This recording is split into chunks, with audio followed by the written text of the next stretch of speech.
give a good idea of balance of life. I got the worst balance of life in America. You know, how could I help him with that? But go ahead. But you've always said you have no trouble sleeping at night. I mean, no, I'm exhausted. Yeah. But I mean, but if I have trouble driving home. Yeah.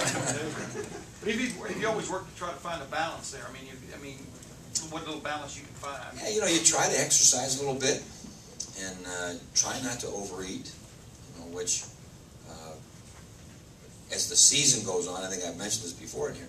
As the season goes on, that becomes harder because you know you're in game 10 and you got 9 films of that opponent. You think, oh man, I better go back to game 2 because they might have run that triple reverse pass, you know, that we better practice against.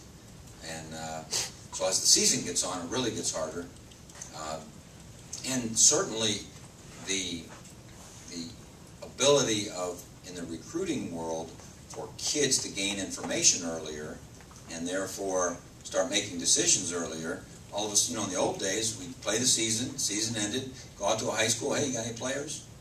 Well, you know, the world has changed from that standpoint. So, you know, there comes a point in time you say enough is enough, and you know, you go home and sit and think about football. Can I follow up on that last point, though? Do you wish the recruiting thing could go backwards now where, I mean, in other words, has it gotten too early? I mean, that's your second wish question. Yeah. You know. Well, wish, not the right, but I don't wish. I don't wish we didn't play certain games, and I don't wish that things go back because they're not.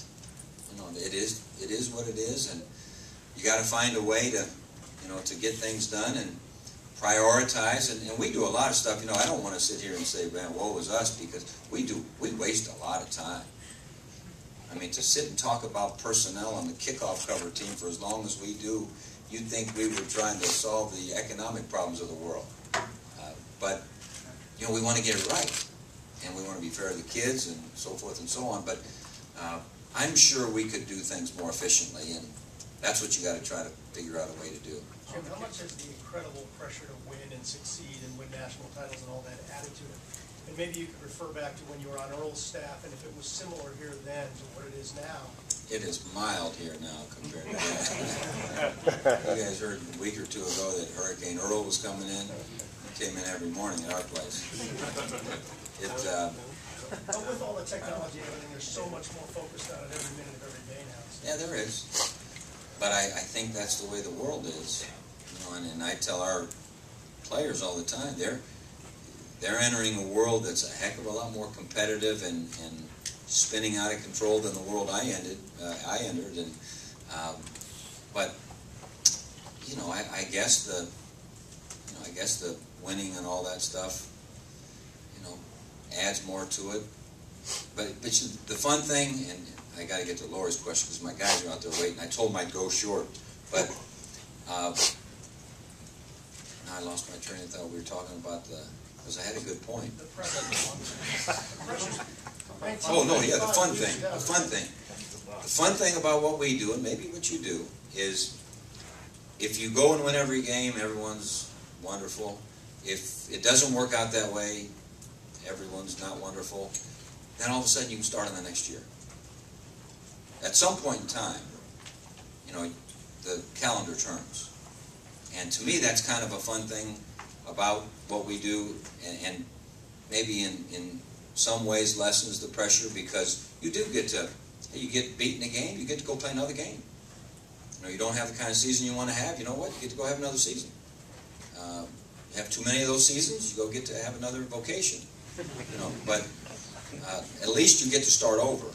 And so I think that maybe alleviates a little bit of the pressure. Lori? A couple of your guys after the Ohio University game said this is the best start to a season that they can recall. And it's more than just the 3-0 record. It's the way they're approaching games, the camaraderie, everything that surrounds the team. I'm wondering if you share that assessment and whether you think it's a good thing that they view it that way. You know, I think there's some truth to that. That's the good news. The bad news is that truth can end. If all of a sudden you've arrived. And so, but I think there's a lot of truth to that. I think the guys have kept good focus on whatever it was that we were to do at that day, or you know, whatever the task at hand was, whatever the challenge was. think they genuinely enjoy being with one another. I think there's been excellent leadership. Now, we always say leadership's not tested until, you're behind. And, we were behind a couple different times, I think, at Miami, or close, something like that. But, you didn't see any cracking in the leadership. So, I think we do have a chance,